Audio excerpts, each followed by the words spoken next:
Ихэнх үедээ миний тавьсан зорилгоодын дийлэнх нь биелдгүй байсан. Харин системийн хөвгтэй ажлын шаардлагаар танилцсны дараагаар зарим зүйлс өөрчлөгдөж эхэлсэн. Зорилго нь хүний урам зоригоос ихээхэн шалтгаалдаг бөгөөд харин урам зориг нь тэмж тогтмол байгаад идэг зүйл биш. Зорилго тавиад түндэ хүрч чадаагүй үед гэмшил, нэг л дутуу мэдрэмж дотор төрдөг.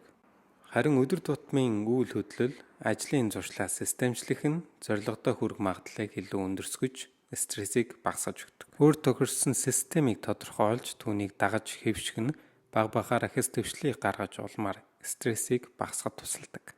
Миний хувьд сүүлийн 2 жилийн хугацаанд хувь хүн дээрээ Para гэх аргачлалыг OneNote аппликейшны тусламжтайгаар хэрэгжүүлж тэр нь надад тусалсаар байна.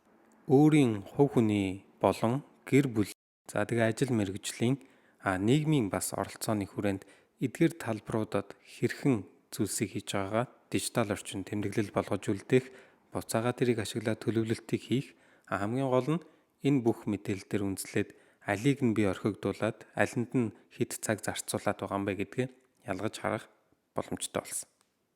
Ирж буй шинэ ондоо оновчтой зорилго, тогтвортой системийн тусламжтайгаар илүү үр бүтээлтэй, илүү дэвшилттэйгээр ажиллаж